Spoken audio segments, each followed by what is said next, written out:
Ang walang kapantay na martial god, unang yugto. Kabanata 76, isang nakakatakot na gabi. Nang marinig ni Lin Fang ang sinabi ni Chen Xing, lalo siyang nagalit. Dati, siya ay isang disipulo ng Yunhai sect at iginagalang ng lahat. Sa mga araw na ito, hinamak niya ang Yunhai sect. Dahil interesado lamang siyang iligtas ang kanyang leeg, ipinagkanulo niya ang Yunhai sect.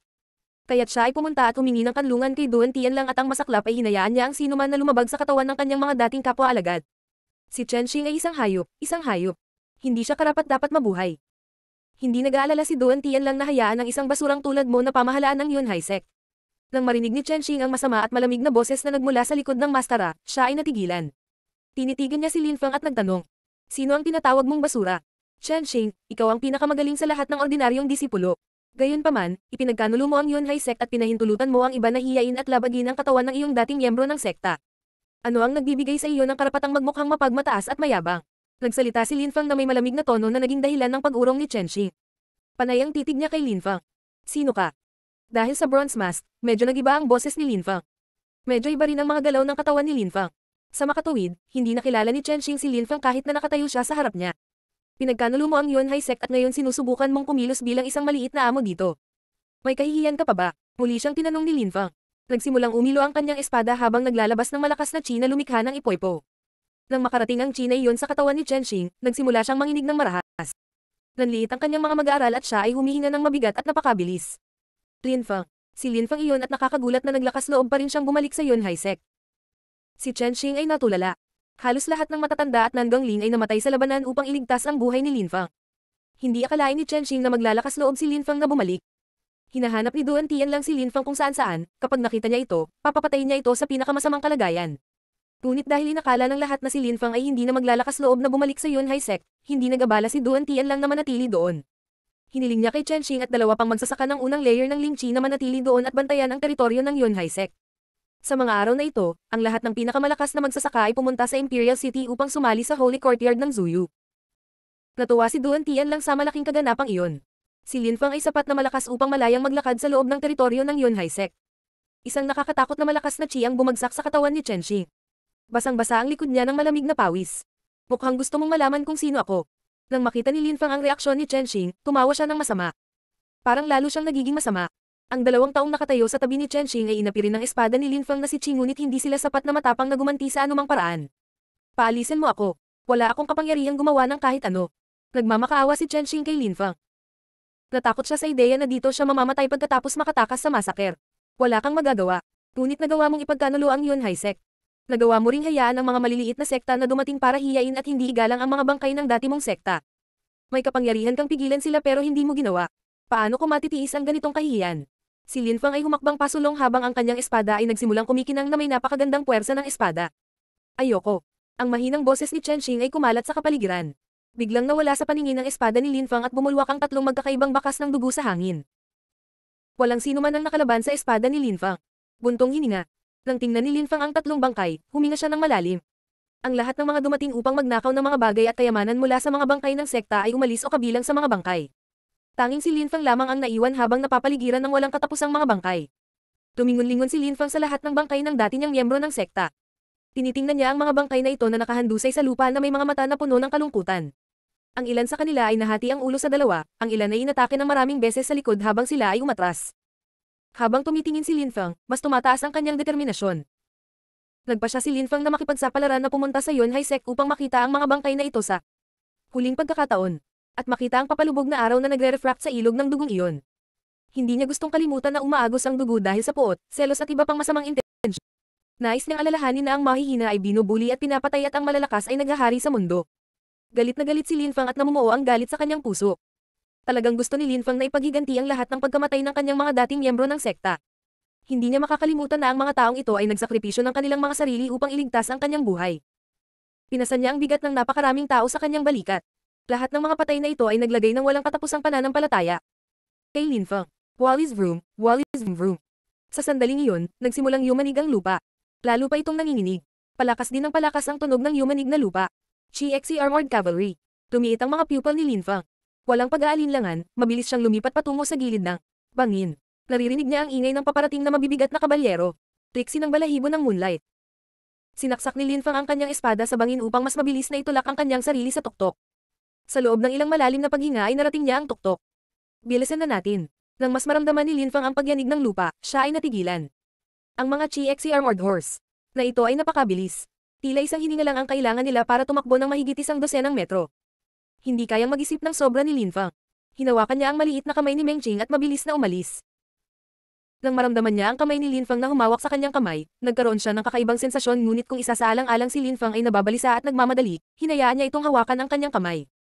Mabilis na nag-react si Linfang. Gayunpaman, walang paraan upang makatakas. Sa sandaling iyon, ang mga kabayong nakabaluti ni Chiexi ay mabilis na dumarating.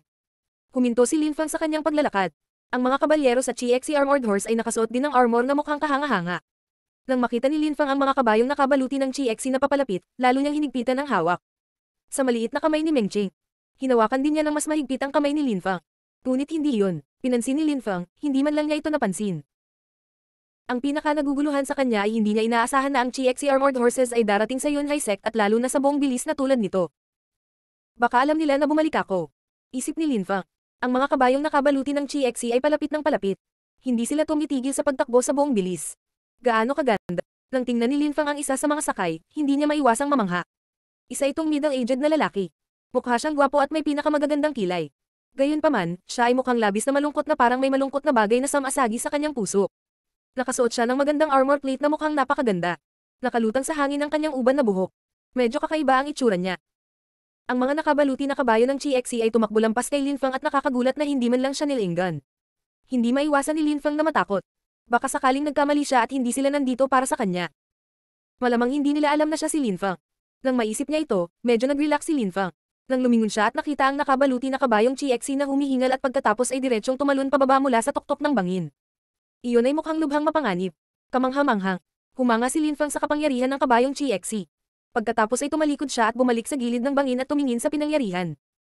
Sa sandaling iyon, nakita ni Linfang ang lalaking may kulay abo na buhok na nakatayo sa pinakamataas na yugto ng labanan ng Life and Death Arena. Mukha siyang estatwa. Kalmado siyang nakatingin sa lahat ng bangkay. Nakalutang pa rin sa hangin ang kanyang uban na buhok. Mukha siyang nag-iisa at malungkot. Crash. Si Linfang ay natulala. Biglang lumuhad ang kulay abong lalaki sa fighting stage ng Life and Death Arena at habang nakaluhod, nagkaroon ng malakas na kalabog ang kanyang mga tuhod nang bumagsak sila sa sahig ng arena. General, isang malakas na boses ang hamarang sa kanya, ang boses ay kumakalat sa hangin at ginagawang nanginginig ang kapaligiran. Kaagad pagkatapos, ang iba pang mga kabalyero ay bumaba lahat sa kanilang Chiexi Armored Horse at tinitigan ang kanilang general. Ang ilan sa kanila ay lumuhad. Para siyang nasugatan at ang kanyang mga mata ay nagpapakita ng matinding kalungkutan. Tumibok ang puso ni Linfang. Natagpuan ni Linfang na kamangha-mangha na ang ibang mga kabalyero ay tila nagmamalasakit sa kanilang general. Biglang naisip ni Linfang ang isang pangalan. Kung totoo ang chismis, ganyan talaga siya. Banal na palaso, Liu Kanglan. Sigurado si Linfang na si Liu Kanglan iyon. Maliban sa kanya, sino ang luluhod sa harap ng mga patay na disipulo ng Yunhai Sect? At saka, hindi ba isa siya sa mga general sa loob ng hukbo? Hindi katakatakang nakaramdam ng pagmamalaki si Protector Bay sa tuwing binabanggit niya ang pangalan ni Liu Kanglan. Tiyak na karapat-dapat sa gayong pagkilala ang napakahusay na estudyante. Ito ay sarili kong negosyo. Tumayo kayong lahat. Ang boses ni Liu Kanglan ay malakas at umalangaw sa bangin. Hindi kahanga-hanga o bossy ang boses niya. Sa kabaligtaran, ito ay palakaibigan at malinaw upang marinig ng lahat ng maayos. General, mangyaring alagaan ang iyong sarili. Nang malaman ni Liu Kanglan na ang kanyang hukbo ay inutusan na lipulin ang Yunhai Sect, hindi niya pinansin ang lahat at nagtungo sa Yunhai Sect. Agad niyang inilagay ang harness sa kanyang kabayo at nakasakay dito sa loob ng 3 araw at 3 gabing walang tulog upang makarating sa Yunhai Sect sa lalong madaling panahon. Ang lahat ng iba pang mga kabalyero ay nais na sundan siya sa kanilang sariling kagustuhan. Inutusan kitang tumayo. Kalmado pa rin ang boses ni Liu Kanglan. Nang marinig nila siya, tumayo ang mga kabalyero. Hinding-hindi nila susuwayin si Liu Kanglan. Noong 7 taong gulang ako, sumali ako sa Yunhai Sect. Nakatanggap ako ng guro at iginagalang ngunit. Pagkatapos ay umalis ako at iniwan sila para sa kapakanan ng Zuyu Country. Hindi ko makakalimutan ang pagmamahal na natanggap ko mula sa iba pang miyembro ng Yunhai Sect. Hindi ko rin makakalimutan ang aking mahal na guro. Ngunit ngayon, ang Yunhai Sect ay nawasak at ang aking hukbo ay may malaking papel sa massacre na iyon. Hinding-hindi ko mapapatawad ang sarili ko dahil doon. Nang matapos magsalita si Liu Kanglan, nagsimula siyang yumuko sa harap ng lahat ng bangkay at tumama ang kanyang ulo sa lupa ng fighting stage. Biglang may lumabas na ingay. General, matagal nang pinag-iisipan ni Duan Tian lang ang kaganapang ito. Lahat tayo ay niloko. Sinabi iyon ng isa sa mga tropang kabalyerya kay Liu Kanglan. Alam kong halimaw si Duan Tian lang. Inutusan pa niya si Fei Fei na kumbansihin ang pinakamahusay na mga disipulo ng Yunhai Sect na pumunta sa Holy Courtyard ng Zuyu. Ngunit ito ay walang silbi upang subukan at maghanap ng mga dahilan, ako ay gumanap ng isang malaking papel sa ito affair din. Naging hindi patas ako sa Yunhai sect at may bahagi ako sa pagkasira nito. Ang walang kapantay na martial god, unang yugto. Kabanata 77, ang Imperial City ng Zuyu. Si Liu Kanglan ay patuloy na yumuko at ang kanyang ulo ay tumama sa lupa ng fighting stage ng paulit-ulit. Lahat ng tropa na nanonood sa eksenang ito ay nadama para sa kanilang general. Nakaramdam sila ng kawalan ng lakas at kawalan ng pag-asa sa harap ng kanilang general na labis na nagdurusa. Ang lahat ng tropa ng mga kabalyero ay nakaramdam ng napakalapit sa kanilang general. Kung ang isang sundalo ay inatake kahit na siya ay mababa ang ranggo, si Liu Kanglan ay hindi magdadalawang isip na protektahan sila. Si Liu Kanglan ay hindi lumuhad sa harap ng anuman o sinuman. Hindi man lang siya yumuko sa harap ng emperor ngunit sa mga sandaling ito, nagkautal siya ng higit kaysa dati sa buong buhay niya. Ibinigay na sa akin ng Yunhai sect ang lahat pero nakatakas ako. Gaano ako kawalan, Jia? Si Liu Kanglan ay mukhang desperado na pumuno sa lahat ng mga sundalo ng damdamin. Sabay-sabay silang sumigaw. General, isang malakas na chi ang pinakawalan sa kapaligiran at itinaas niya ang kanyang braso bilang paghahandang pilayin ang kanyang sariling kultibasyon. Nakatitig sa kanya ang mga sundalo at biglang, walang gumagalaw. Si Liu Kanglan ay hindi kumikibo gaya ng mga bangkay na nakapalibot sa kanya at nagkaroon ng ganap na katahimikan sa bangin. Duwag. Isang malamig at walang malasakit na boses ang pumuno sa buong bangin. Nang marinig ng lahat ang boses, mukhang natigilan sila. Duwag. Si Liu Kanglan ba ay duwag? Dahil tinalikuran mo ang Yunhai sect, may papel ka rin sa pagkawasak nito. Kailangan mong pagbayaran ang iyong buhay. Ang mga salitang ito ay nagpagalit sa mga sundalo. Si Lin Fang ang taong nagsabi ng mga salitang iyon kay Liu Kanglan. Dahil ininsulto niya si Liu Kanglan, kinailangan niyang mamatay. Sas. Sa sandaling iyon, isang hindi kapani-paniwalang puwersa at si Chi ang dumiretso sa katawan ni Lin Fang. Ang mga sundalo sa Chi Xe Armored Horse ay naglalabas ng napakalakas na enerhiya. Pakiramdam ni Lin Fang ay lubos na inapi at naramdaman na sisabog na ang kanyang mga buto. Ang mga tropang kabalyer lamang na ito ang nakapagpalabas ng ganoon kalakas na Chi. Halos bumagsak si Lin Fang sa bigat ng Chi na iyon ngunit nanatili siyang kalmado tulad ng dati na nakatingin kay Liu Kanglan sa fighting stage ng Life and Death Arena. Isa ka ng bangkay sa paglalakad. Matagal nang nakamit ni Duan Tian lang ang kanyang layunin. Hindi na kailangang subukan at tumakas muli. Ginamit ka lang niya at hindi ka na kailangan. Galit na galit ang lahat ng mga sundalo ngunit itinaas ni Liu Kanglan ang kanyang ulo at tumangala sa tuktok ng bangin. Handa ka nang mamatay at ang iyong anak na babae, si Liu Fei, ay maaari nang maging miyembro ng pamilya Duan. Hindi mo kailangang mag-alala tungkol sa kanya. Ang mga salita ni Lin Fang ay parang isang matalim na espada na tumama kay Liu Kanglan. Natigilan si Liu Kanglan. Papakasalan ba ng anak niyang si Liu Fei si Dan? Kapag namatay ka, siguro lahat ng namatay para sa Yunhai sect ay makakapagpahinga na sa kapayapaan dahil malalaman nilang namatay sila para sa wala. Wala kang pag-asa. Ang bawat salita na sinabi ni Lin Fang ay parang matalim na espada.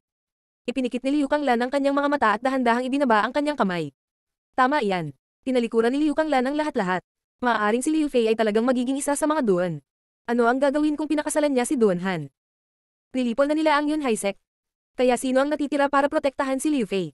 Nang makita nilang ibinaba ni Liu Kanglan ang kanyang kamay, hindi na nakaramdam ng galit ang mga sundalo kay Lin Fang. Nagpapasalamat sila dahil naunawaan nila na ginamit ni Lin Fang ang mga masasakit na salita na ito upang pasiglahin si Liu Kanglan na pigilan siya na pigilan ang kanyang sariling paglilinang o kahit na wakasan ang kanyang sariling buhay. Mabuti at narito si Lin Fang, kung hindi ay malamang na nagpakamatay si Liu Kanglan dito. Ngunit ang mga salita ni Lin Fang ay talagang malupit. Sa bawat pagkakataon, tumatatak sila sa puso ni Liu Kanglan at nadagdagan lamang ang kanyang kalungkutan. Alagaan mo ang general mo. Ang Yunhai sect ay hindi galit o sinisisi sa kanya. Palaging nag-aalala sa kanya si Protector Bei. Nirerespeto at hinangaan din siya ng asawa ng dating patriarch. Pinatawad din niya ito sa lahat ng nangyari sa nakaraan. Siguraduhin mong maaalala niya ito.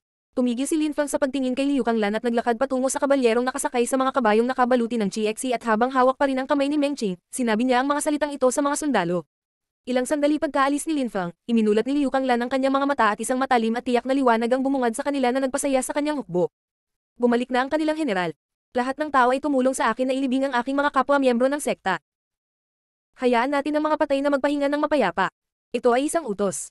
Ang boses ni Liu Kanglan ay kalmado ngunit matatag pa rin. Mula ngayon, kailangan mong bantayan ang teritoryo ng Yunhai sect. Nang walang pahintulot ko, huwag papasukin ang sinuman sa teritoryo nito. Kung sinubukan nilang pumasok sa pamamagitan ng puwersa, patayin sila. Nang walang awa, si Liu Kanglan ay mahigpit sa kanyang mga utos. Nang matapos siyang magsalita, sabay-sabay na sumigaw ang lahat. Sa utos mo, si Liu Kanglan ay mukhang walang ekspresyon. Umakyat siya pabalik sa tuktok ng bangin at tumingin sa malayo na para bang hinahanap niya si Lin Fang. General. Sa sandaling iyon, isang sundalo ang lumakad patungo kay Liu Kanglan at huminto sa kanyang harapan.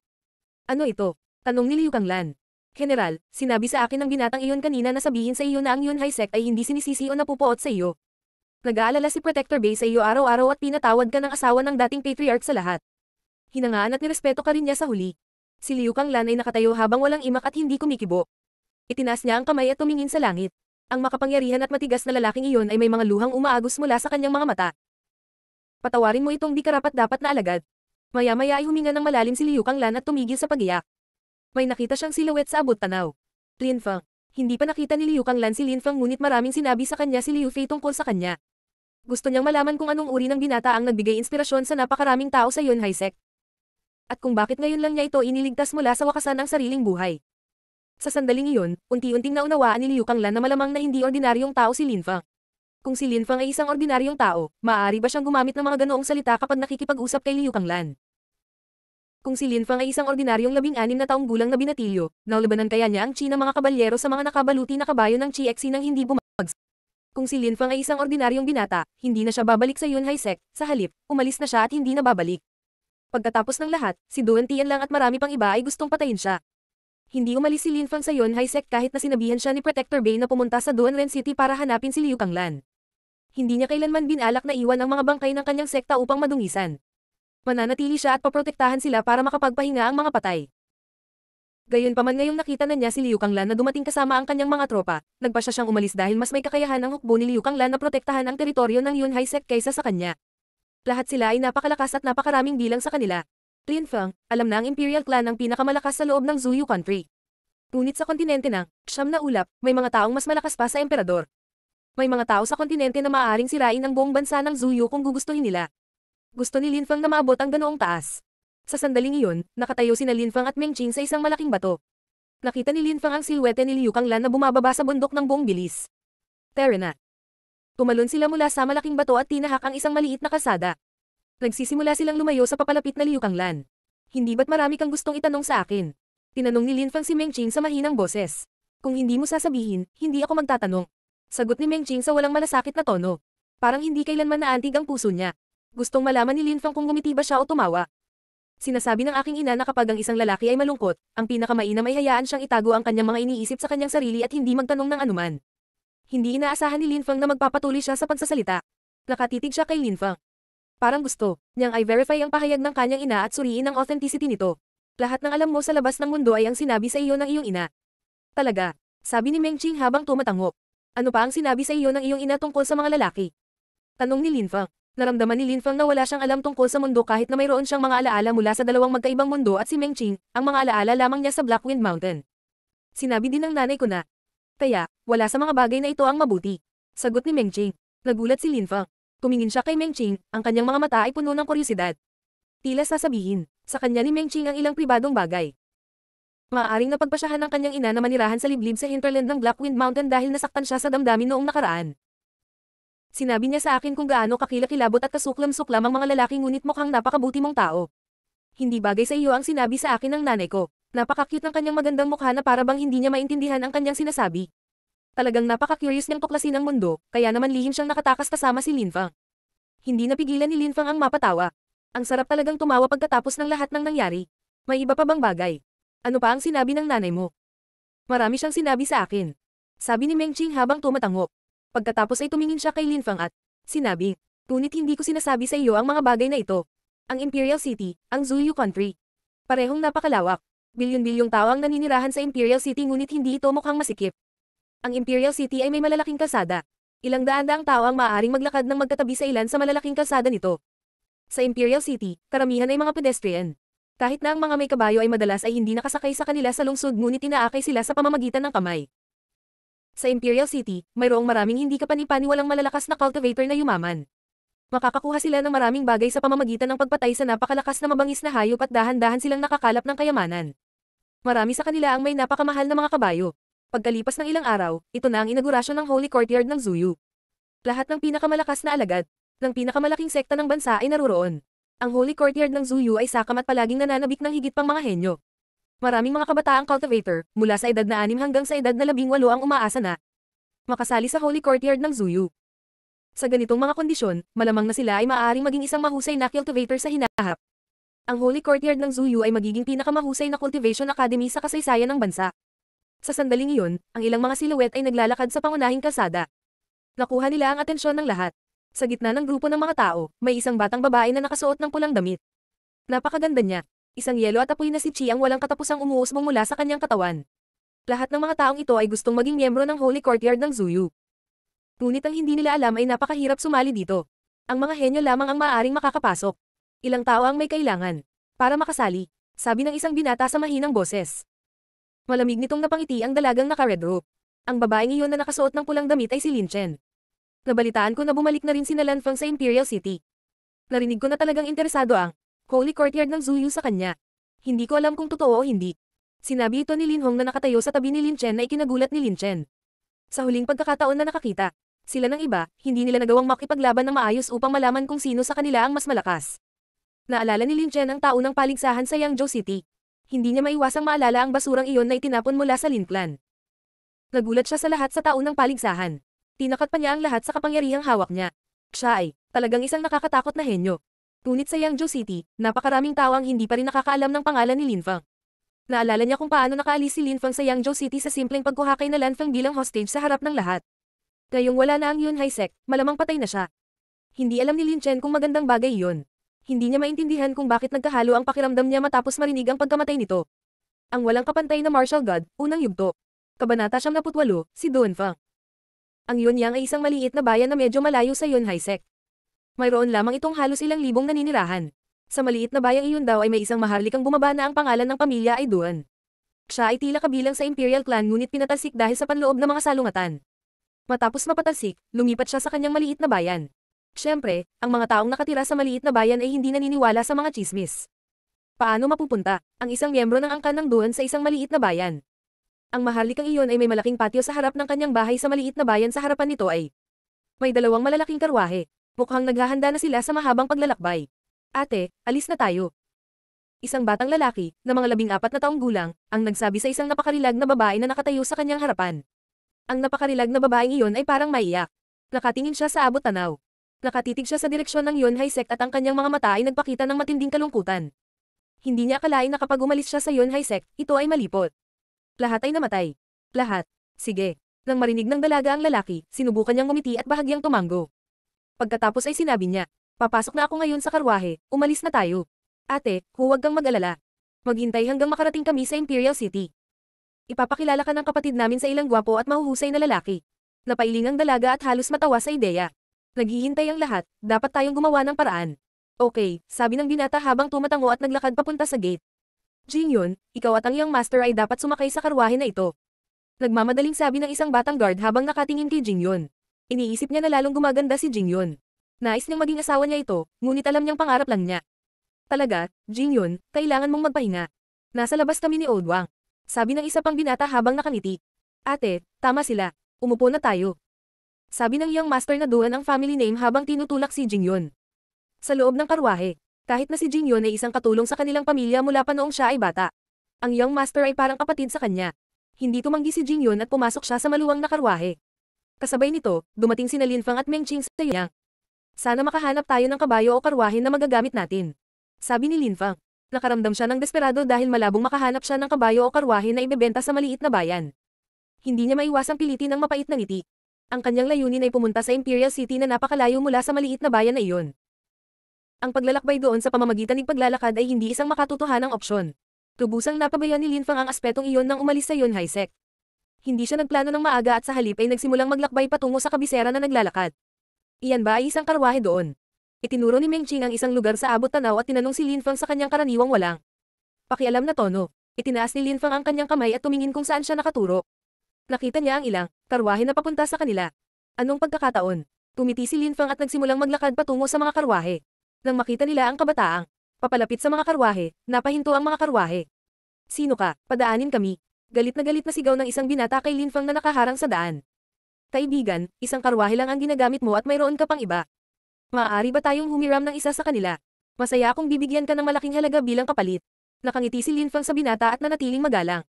Sa loob ng karwahe, balis ang binuksan ni Jingyun ang mga kurtina nang marinig niya ang pamilyar na boses.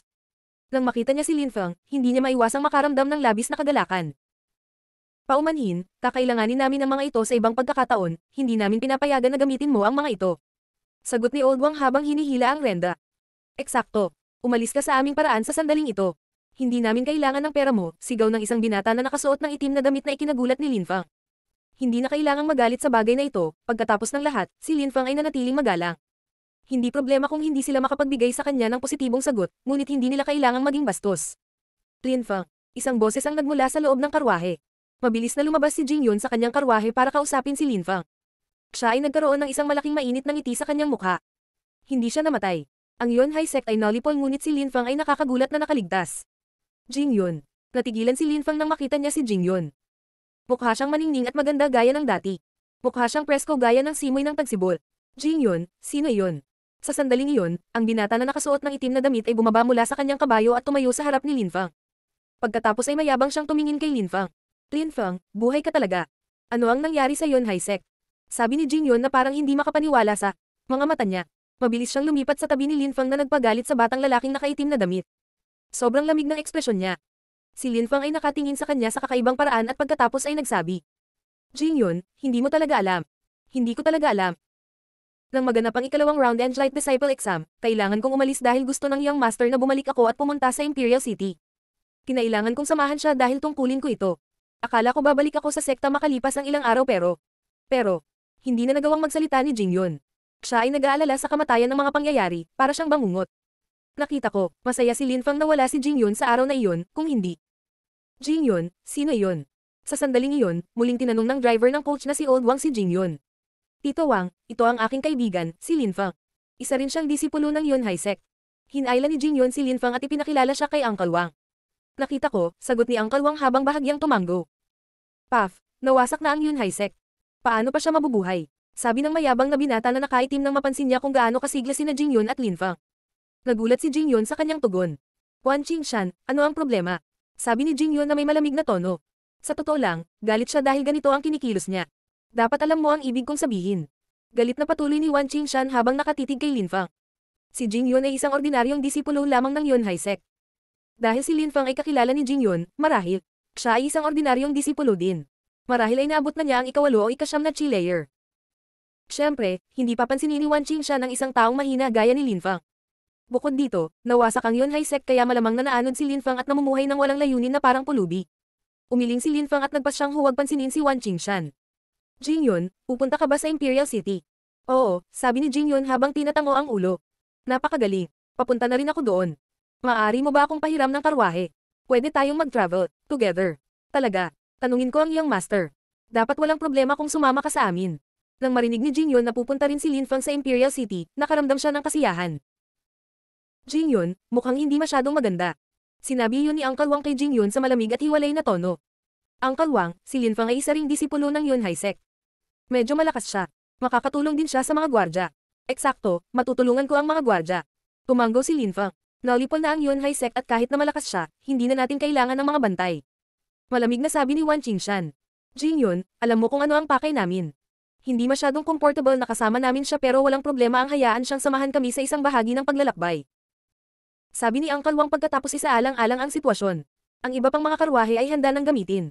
Bukod dito, kung may problema, maaaring maging kapaki-pakinabang. Si Linfang. Sa kalaunan ay tinanggap niya si Linfang para mag-escort ng party. Tito Wang, ayos lang, sumama siya sa akin.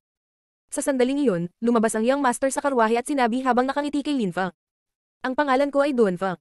Linfang. Sagot ni Linfang habang bahagyang tinatango ang kanyang ulo at nakangiti. Ang kanyang pangalan ay katulad ng kay Linfang ngunit mayroon itong ibang kahulugan. Young Master. Sabi ni Tito Wang habang nakatingin kay Duanfang na may gustong sabihin ngunit pinutol siya. Ni Duanfang at sinabi. Tito Wang, kasama ko si Jingyun sa karwahe, walang magiging problema. Siyempre, ang bago nating kasamang si Linfang ay maaaring umupo sa amin para makapagsalita kaming lahat. Young Master, paano mo matatanggap ang ganoong bagay? Tanong ni Wan Qingshan na nagulat nang makitang. Pinayagan ni Duanfang si Linfang na maupo sa kanila. Sa pagkakataong iyon, parang hindi siya masyadong masaya. Hinatak din ng ibang guard ang mahabang mukha. Young Master, ang status mo. Paano ka makakasama ng mga ganyang tao? Sabi ng isa pang binata na hindi rin pumayag. Ano ang kaugnayan ng aking katayuan at...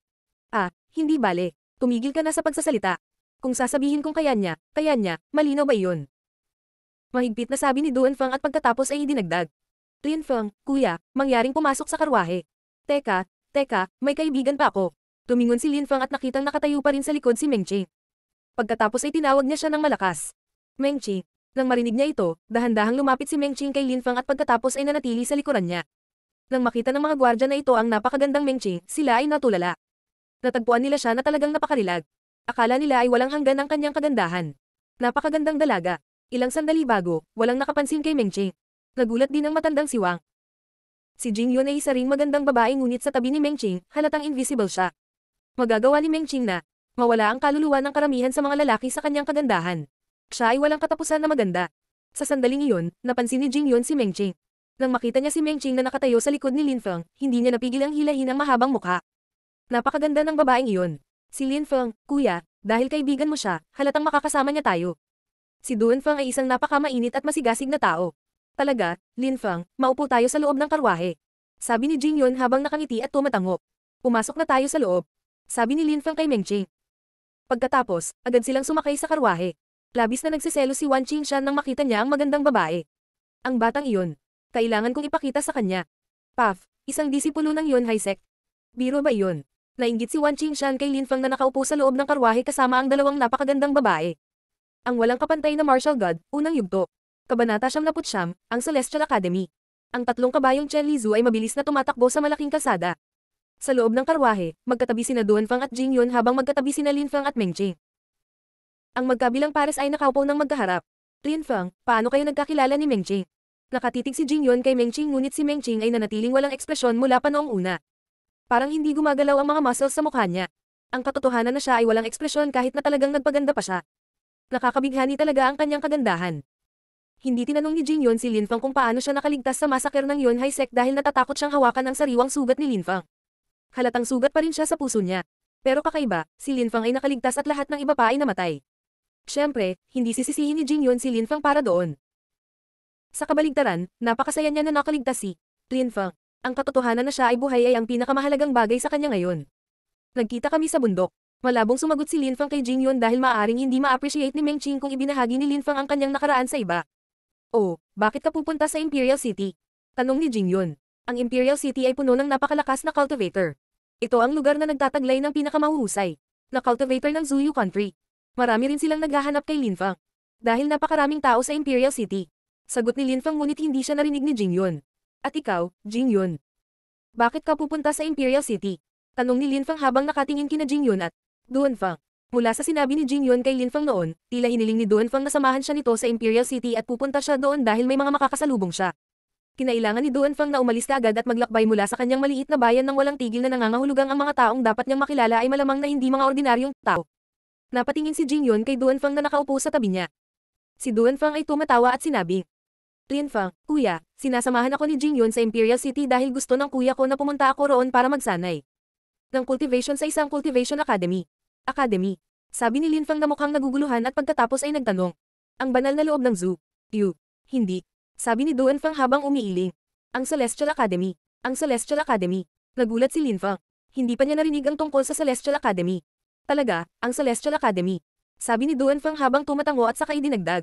Ang Celestial Academy ay hindi masyadong sikat. Hindi alam ng marami ang tungkol dito. Sa totoo lang, hindi ito tumatanggap ng mga external na aplikante. Kailangang irekomenda ka ng isang tao na naroon kaya inirekomenda ako ng aking kuya. Inirekomenda. Hindi mga panlabas na aplikante. Nagulat si Linfeng. Ang mga akademya ba ay parang mga sekta ngunit may kaunting pagkakaiba. Sa isang sekta, tulad ng Yunhai sect, mayroong hindi mabilang na bilang ng mga disipulo. Pagkatapos ay, pinaghiwalay sila sa iba't ibang klase. Ordinaryo, elite at core na mga disipulo. Pagkatapos, naroon ang mga ordinaryong at ang mga elite na matatanda. Ang hierarchy ay napakahigpit at ang mga disipulo ay halos umasa sa kanilang sariling kakayahan upang umakyat sa hierarchy at makatanggap ng konsiderasyon mula sa sekta. Ang mga akademya ay isang bagay na bago sa Zuyu Country. Tinanggap lang nila ang mga kabataang sobrang galing. Mayroon silang mga guro sa paglilinang at nakatanggap ng pinakamahusay na mga armas at iba pang mapagkukunan. Tinulungan ng mga guro ang mga junior na maging malakas na cultivator. Dati, sa Zuyu Country, walang mga akademya. Ito ay isang konsepto na nagmula sa ibang lupain. Sa makatuwid, kakaunti ang mga akademya sa bansa at hindi sila sikat. Hindi sila may kukumpara sa pundasyon ng malalaking sekta. Ang pagtatatag ng Holy Courtyard ng Zuyu ay nagbigay daan sa ilan sa mga pinakanamumukuntangi at mahuhusay na kabataang cultivator na makatanggap ng pagtuturo. Ang Holy Courtyard ng Zuyu ay itinatag upang mabalanse ang kahalagahan ng mga sekta at hindi gaanong sikat na mga akademya sa loob ng bansa. Linfeng, kapatid, ikaw ay isang disipulo ng Yunhai sect. Malamang kasing lakas mo si Jingyun. Kapag dumating ang tamang sandali, kakausapin ko ang aking kuya at tingnan kung may paraan para makasali ka sa Celestial Academy. Si Duanfeng ay time na nakangiti. Kahit napakabata pa niya ay napaka-mature na niya. At saka, malakas ang Personalidad niya kung iisipin ang paraan ng pakikipag-usap niya sa mga mayayabang na gwardya na ito. Ay oo, Lin Feng, dapat kang pumunta sa Celestial Academy. Nagsimulang lumiwanag ang ekspresyon ni Jingyun. Nalipol na ang Yunhai Sect kaya kung sasali si Lin Feng sa Celestial Academy ay hindi ito pagtataksil laban sa sekta. Bukod dito, hindi man lang tinanong ni Jingyun ang kanyang sarili kung sapat na ang lakas ni Lin Feng. Sa unang round ng Elite Disciple Exam, nakita ni Jingyun sa sarili niyang mga mata kung gaano kalakas si Lin Feng. Napatay niya ang isang piling disipulo sa isang hampas ng kanyang espada at pagkatapos ay naging isang piling disipulo. Si Lin Feng ay tumatawa ngunit hindi tumugon. Kahit na ang Yunhai Sect ay nalipol na, si Lin Feng ang bagong patriarch ng Yunhai Sect. Malayo na ang karwahe sa maliit na bayan. Ang gabing araw ay sumisikat sa lupa. Sa loob ng karwahe, walang tigil na nag-uusap sina Lin Feng, Duan Feng at Jingyun habang si Meng Qing ay tahimik at nakapikit. Mukhang nakatulog siya. Napakapayapa at payapa ang hitsura niya habang paroot par ito ang karwahe. Hinubad ni Lin Feng ang kanyang pangitaas at ibinalot ito sa balikat ni Meng Qing. Ang temperatura ay medyo mababa at si Meng Qing ay nagsuot ng gayong magaan na damit. Sa sandaling iyon, gumawa ng kakaibang mukha si Jingyun. Ilang sandali pa, iminulat ni Meng Qing ang kanyang mga mata, tumingin sa paligid niya at napansin ang pangitaas ni Lin Feng na nakapulupot sa kanyang balikat. Mukha siyang nagulat. Hindi pa niya nararanasan ang ganoong bagay kaya't nakita niyang kakaiba ito. Wally's vroom vroom. Biglang umalag ang karwahe.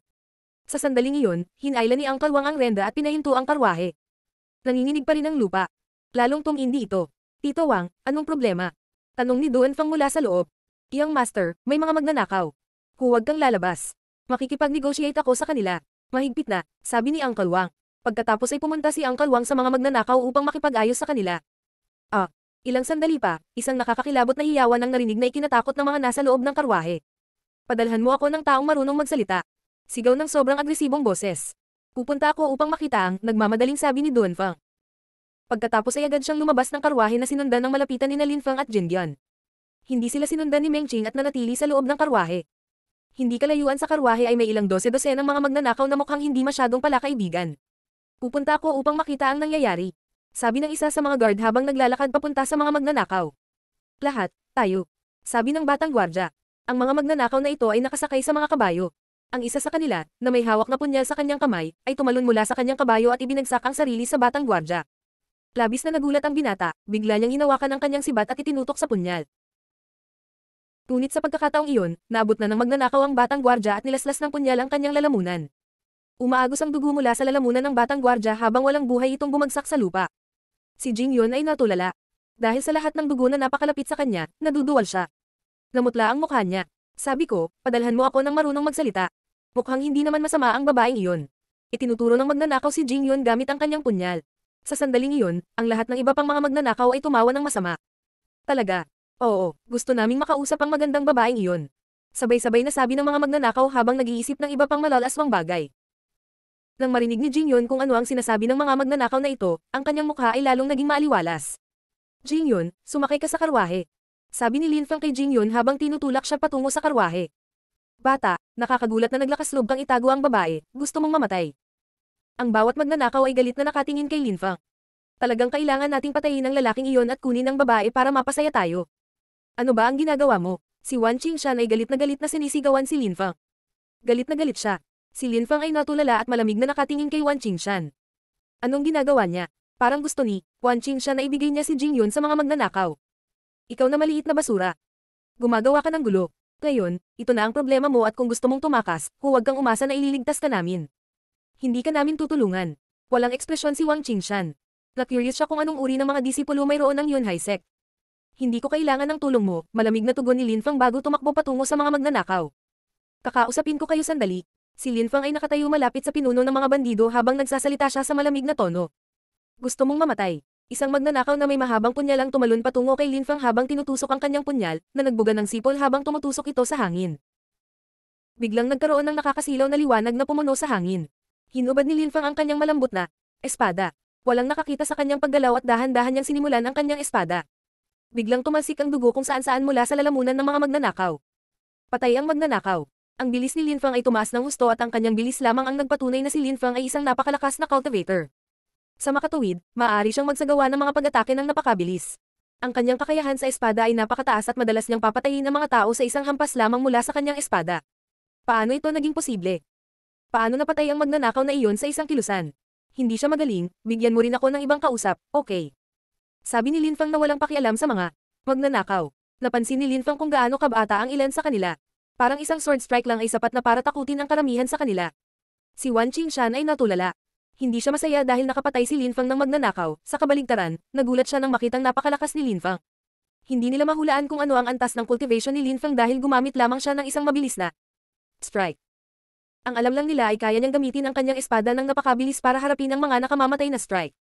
Kaibigan, walang kinalaman sa iyo ang bagay na ito. Hindi mo kailangang makisali. Sabi ng pinuno ng mga magnanakaw sa mahinang boses kay Linfang na nagpapakita kung gaano siya takot. Si Linfang ay natulala. Naghinala si Linfang at sinabi, "Hindi mo ba ako gustong patayin kanina? Naghihintay ako sa'yo. Dahil nagkakaganyan ka kaya huwag mo kaming sisihin sa pagiging bastos." Ang pinuno ng mga magnanakaw ay tumingin sa lahat ng iba pang mga magnanakaw at sinabi, "Patayin siya." 3 magnanakaw ang tumungo kay Linfang ng buong bilis. Napapaligiran si Linfang ng mga pag-atake ng 3 magkakaibang tao. Itinutok ng isang magnanakaw ang kanyang mahabang punyal na nagpapakalat ng napakalakas na chi patungo sa katawan ni Linfang. Ito ay ang parehong sensasyon tulad ng sa Stormy Gorge nang harapin niya ang mga sundalong si Chi. Gayunpaman ang pagkakaiba sa pagitan ng kanilang mga lakas ay parang langit at lupa. Isa pang boses ang pumuno sa hangin. Isang mahabang punyal ang umiikot sa hangin na mukhang hindi kapani-paniwalang mapanganib. Ang lahat ng mga magnanakaw sa kanilang mga kabayo ay sabay-sabay na gumagalaw patungo kay Linfang upang patayin siya. Biglang tumalon si Linfang sa ere. Habang parang lumulutang siya sa ere, kakaibang posisyon ang ginawa niya. Sa pagkakataong iyon, kapantay niya ang taas Jimga magnanakaw na nakasakay sa kanilang mga kabayo. Nakakamatay na espada. Ang espada ni Linfang ay kumikinang at naglalabas ng nakakasilaw na liwanag sa kapaligiran. Naglabas ito ng hindi kapani-paniwalang dami ng nakamamatay na chi na lumikha ng puyo ng tubig sa hangin. Sa isang kisap mata, ang mga magnanakaw ay napapaligiran ng napakaraming chi. Ang nakamamatay na espada ni Linfang na si Chi ay biglang nagkaroon ng hugis ng kahangahangang arko habang lumalazlas ito sa hangin. Ang mga kabayo ay nababaliw at tumatanging. Ang lahat ng mga magnanakaw ay walang buhay na nahuhulog. Mula sa likuran ng kanilang mga kabayo ng sunod-sunod. Sa isang atake ng espada, lahat sila ay napatay. Ang walang kapantay na martial god, unang yugto. Kabanata 100, traidor o hindi. Isang malakas na amoy ng dugo ang sumalakay sa kapaligiran. Ang lahat ay kalmadong nakatingin sa mga kabayong tumatakbo na walang tao sa kanilang likuran. Ang pinuno ng mga magnanakaw ay tumitingin sa lahat ng mga kabayong ito na walang nakasakay sa kanila ng buong gulat. Pagkatapos ay tiningnan niya ang lahat ng mga bangkay na nagkalat sa sahig at hindi makapaniwala. Isang espada lang at namatay na silang lahat. Ang malakas na pag-ataking iyon ay isang obra maestra na pumatay sa lahat ng nakatayo sa landas ni Linfang. Ring Chi Layer. Si Wan Qingshan at ang iba pang batang gwardya ay natulala. Masyadong malakas si Linfang. Ang pagpukaw sa kanya ay isang pagkakamali. Hindi nakakagulat na si Jingyun ay partikular na palakaibigan sa kanya. Siya ay isang pambihirang binata na may kamanghamanghang lakas. Ang likod ni Wan Qingshan ay natatakpan ng malamig na pawis. Pinipilit niya si Linfang kanina. Kung inatake siya ni Linfang katulad ng pag-atake niya sa iilang magnanakaw na ito, malamang na siya ay. Si Uncle Wang na nakaupo pa rin sa harap ng karwahe ay natigilan. Siya ay blanko na nakatingin sa likod ni Linfang. Kaibigan, hindi ba medyo malupit ang iyong mga pamamaraan? Sabi ng pinuno ng mga magnanakaw na mukhang galit na galit. Kapag pumatay ka ng mga tao at ninakawan sila sa tabing daan, nagmamalasakit ka ba sa katotohanang maaaring ikaw ay malupit? Malamig ang tono ni Linfang. Ang mga magnanakaw ay ang uri ng mga tao na hindi kailanman nakaramdam ng sama ng loob kapag pumatay sila ng ibang tao ngunit galit na galit kapag isa sa kanila ang napatay. Akala nila parang laro lang ang pagpatay pero hindi nila gusto ang matalo. Si Linfang ay nagsimulang maglakad pasulong. Isang malakas na enerhiya ang bumalot sa pinuno ng mga magnanakaw na siyang nagpang-inag mula ulo hanggang paa. Kaibigan, humakbang ka pa at mamamatay ka na, sabi ng pinuno ng mga magnanakaw na nagbabanta kay Linfang. Isang hakbang pa, pero may mga hakbang pa rin sa pagitan natin. Sabi ni Linfang habang tumatakbo palapit sa kanya na naglalabas ng hindi kapani-paniwalang dami ng sword chi. Hindi inaasahan ng pinuno ng mga magnanakaw na hindi man lang siya magdadalawang isip at nagsimulang magngangalit ang mga ngipin sa galit. Inilabas niya ang kanyang mahabang punyal at biglang sumalakay ang malakas at marahas na chi sa kapaligiran. Nasa Ling Chi layer din siya. Naisip ni Wan Qingshan na naglala. Ang isang magnanakaw ay nakakagulat na naabot ang layer ng Ling Chi. Ngunit wala sa kanila ang makakatalo pa rin kay Linfang. Napaungol si Linfang. Tila nanginginig sa takot ang mahabang punyal ng magnanakaw dahil sa lakas ng espada ni Linfang. Ang espada ni Linfang ay gumagalaw patungo sa magnanakaw ng buong bilis. Kahit na hindi ito nagpapakalat ng anumang liwanag, ang kanyang espada ay naglalaman ng hindi kapani-paniwalang dami ng enerhiya. Walang liwanag dahil pinapalitan ni Linfang ang enerhiya ng kanyang nakamamatay na kasanayan sa espada pabalik sa kanyang espada. Sas! Isang shotset na tunog ang kumalat sa kapaligiran. Ang espada ni Linfang ay mabilis na gumagalaw patungo sa lalamunan ng magnanakaw. Ang kanyang mahabang punyal ay hindi nakaharang sa pag-atake. Si Linfang ay nagiging mas pamilyar sa kanyang espada bawat araw. Siya ay nagiging mas maliksi pati na rin ang mas mabilis at mas mabilis. Ang magnanakaw ay mabigat na bumagsak sa lupa na may gulat na bumabalot sa kanyang mukha. Kahit na isang cultivator ng Ling Chi layer ay hindi mapipigilan si Linfang. Napakalakas. Lahat ay namangha sa lakas ni Linfang. Masyado siyang malakas. Napatay ni Linfang ang magnanakaw na iyon, na tumago sa layer ng Lingqi sa isang hagod ng kanyang espada. Mukhang wala itong effort mula sa kanya. Hindi man lang tiningnan ni Linfang ang mga bangkay, tumalikod lang siya at naglakad pabalik sa kanya. Pangkat. Linfang, kuya, napakalakas mo. Nakangiti si Duanfang kay Linfang nang may paghanga. Lubos na mauunawaan kung bakit si Linfang ay nasa isa sa pinakamalaking sekta. Hindi namin kailanman makakamit ang ganoong bagay. Napakalakas niya si Wan Qingshan ay naglalakad patungo kay Linfang habang nambobola siya. Kung ang isang tao ay bahagyang mas malakas kaysa sa kanya, maiinggit siya sa kanila at mambubuli sa kanila sa kanyang katayuan, ngunit kung ang isang tao ay mas malakas kaysa sa kanya, siya ay natatakot o napuno ng paghanga. Ang isang taong nakaligtas sa pagpuksa sa isang dakilang sekta ay kailangang maging malakas. Sagot ni Linfang na may hiwalay na tono. Medyo desdin din ang itsura niya. Hindi kailanman itinuring ni Linfang ang kanyang sarili bilang maawin. Noong naisip pa rin ni Wan Qingshan na mahina siya, hindi siya nagdalawang isip at pinahiya si Linfang. Hindi dahil sa awa na hindi siya inatake ni Linfang ngunit dahil nandoon sina Jingyun, Duanfang at ang iba pa. Kung tutusin, siya ang bisita. Ngayong ipinakita na niya na siya ay malakas, gusto ni Wan Qingshan na makipagkaibigan sa kanya ngunit hindi ito naramdaman ni Linfang. Nang marinig ni Wan Qingshan ang malamig na tono ng pananalita ni Linfang, muli siyang nagalit ngunit sa pagkakataong ito ay pinanatili niya ito sa kanyang sarili. Ang pagpukaw muli kay Linfang ay isang walang ingat na kilos. Madaling napatay ni Linfang ang mga cultivator ng Lingqi layer. Masyadong delikado ang pag-provoke sa kanya. Kung magagalit siya kay Linfang, maaaring hindi na makahinga si Wan Qingshan. Tumayo si Wan Qingshan sa masamang mood. Linfang, umalis na tayo. Sabi ni Duanfang na handang bumalik sa karwahe. Young Master. Sa sandaling iyon, si Uncle Wang ay nasa harap ng karwahe at tinawag si Duanfang na ikinagulat niya. Nagtanong si Duanfang, Tito Wang, ano ang mali? Young Master, hindi nararapat na maglakbay kasama si Linfang. Bigyan mo siya ng karwahe para sa kanya at sa kanyang kaibigan. Sabi ni Uncle Wang na ikinagulat ng lahat. Bigla niyang gustong tanggalin si Linfang. Ngunit ang pagkakaroon ng cultivator ng Lingqi layer kasama nila ay perpektong proteksyon mula sa karamihan ng mga bandido at magnanakaw. Gagawin itong mas ligtas ang kanilang paglalakbay. Pagkatapos ng lahat ng pinakamalaking banta na makakasalubong nila sa kalsada ay ang mga magnanakaw at bandido ng Lingqi layer. Nanlaki ang mga mata ni Linfang sa gulat. Hindi niya maintindihan ang ibig sabihin ng matanda. Tito Wang, anong problema? Nagkaibigan kami ni Linfang. Ito ay isang stroke ng swerte pati na rin isang kasiyahan na makapaglakbay kasama si Linfang. Sagot ni Duanfang na hindi nakaintindi. Young Master, huwag kang walang uwang. May mga mapanganib na bagay. May mga bagay na hindi mo maintindihan dahil masyado ka pang bata. Si Uncle Wang ay umiiling at bamaantong hininga. Linfang, gawin natin ito sa ganitong paraan. Maaari kang magkaroon ng isa sa mga karwaheng ito. Maaari mo ring makuha ang dalawa kung gusto mo ito. Isa itong regalo bilang pasasalamat sa pagligtas mo sa amin. Ano sa tingin mo? Sabi ni Uncle Wang habang nakatingin kay Linfang. Kumunat ang noo ni Linfang at tinanong si Uncle Wang. Ano ang ipinahihiwatig mo? Mga mapanganib na bagay. Ano ang pinag-uusapan niya? Maraming tanong ang batang Linfang ngunit naiintindihan niya ang ibig kong sabihin sa kaibuturan ng kanyang puso. Sabi ni Uncle Wang habang umiiling. Wala akong naiintindihan sa sinasabi mo. Bigyan mo ako ng hint. Bata, dahil mapilit ka, sasabihin ko sa iyo. Huwag mo akong sisihin. Huminto si Tio Wang at pagkatapos ay nagpatuloy habang nakatitig kay Linfang. Binata, ang mga magnanakaw na ito ay hindi mahina. Kung inatake nila kami, madali lang nila kaming natalo pero naghahanap sila ng makakausap. Siguro ay gagana pero agad mo silang pinatay. Gusto mong makipag-usap sa mga magnanakaw na ito. Naguguluhan si Linfang. Ito ay opinyon ko lamang ngunit mali na pinatay ni Linfang ang lahat ng mga magnanakaw na ito nang hindi sinubukan kahit isang beses na makipag-ayos sa kanila. Agresibong dagdag ni Uncle Wang. Hindi man lang sinusubukang makipag-ayos. Sa pagkakataong iyon, naunawaan ni Linfang ang ibig sabihin ni Uncle Wang. Naiwasan niyang ngumiti ng malamig at sabihin kay Tio Wang. Ang gusto mong sabihin ay katulad din ako ng mga magnanakaw na ito, na pumapatay ako para sa kasiyahan. At baka magnanakaw din ako. Kanina pa, ang pinuno ng mga magnanakaw na ito ay mahinahong nakikipag-usap kay Linfang ngunit hindi namin narinig ang kanyang sinasabi.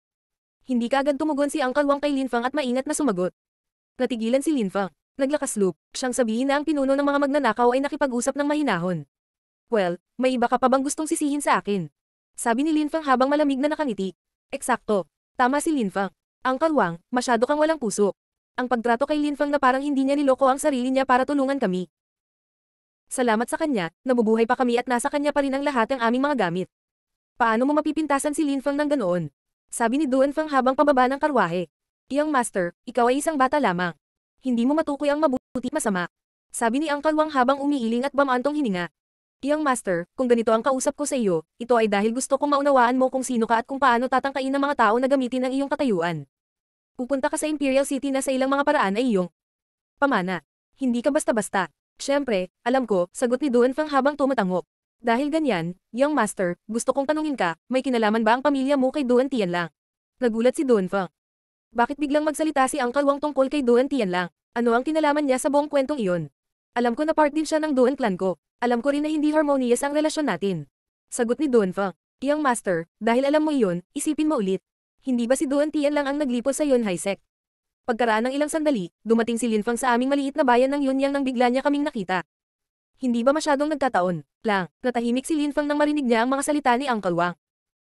Inisip ni Uncle Wang na ginawa ni Duan Tianlang si Lin Feng na ipagkanulo ang kanyang sekta at pagkatapos ay ipinadala siya sa maliit na bayan upang hanapin si Duan Feng. Tito Wang, masyado kang maraming iniisip.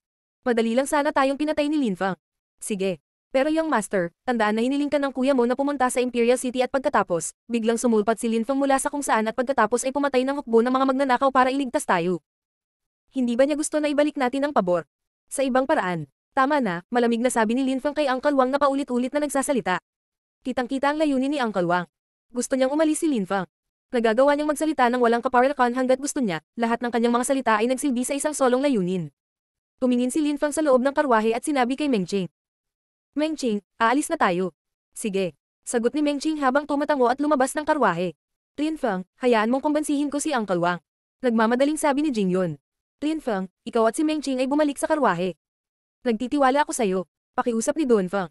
Hindi na kailangan. Ipapahiya ko ang sarili ko, sabi ni Lin Feng habang sinusulyapan si Uncle Wang. Pagkatapos ay tumingin siya kina Duan Feng at Jing Yun at sinabi. Magkita tayo sa Imperial City. Nang matapos magsalita si Lin Feng, hinailan niya ang manggas ni Meng Qing at nagsimulang umalis. Lin Feng, baka nagkataon lang at napagkamalan kita. Ang sinabi ko kanina ay may bisa pa rin, maaari kang pumili ng alinman sa mga karwaheng ito, ayon sa gusto mo, sabi ni Uncle Wang. Hindi na kailangan. Salamat. Tinanggihan ni Lin Feng ang panukala ng matanda. Si Lin Feng ay hindi walang hiya. Hindi niya gagamitin ang mga karwahe ng mga taong nagpahiya lang sa kanya at nagmungkahi na baka maging taksil siya sa kanyang sekta. Katatapos lang niyang patayin ang lahat ng mga magnanakaw na ito, hindi pa ba sapat ang mga kabayong magagamit? Marunong ka bang sumakay ng kabayo? Tanong ni Lin Feng kay Meng Qing. Hindi ko kaya. Sabi ni Meng Qing habang umiiling. Pero gusto mo bang turuan kita kung paano sumakay? Tanong ni Meng Qing kay Lin Feng.